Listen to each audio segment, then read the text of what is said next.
What up, gang? So I heard a lot of comments to check on the place and see what happened during the flood. Let's go take a look. So I'm in the apartment right now, sweating. Let's go take a look and see what happened. All right, so we can see overall things are looking pretty good. I'll zoom out here so you can see. It looks like the floors are still intact, and yeah, there's no real damage here. Now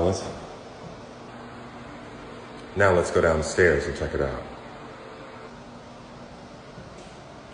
Downstairs. Looking dry. It's looking dry, guys. Pretty good. Not too shabby. No floods.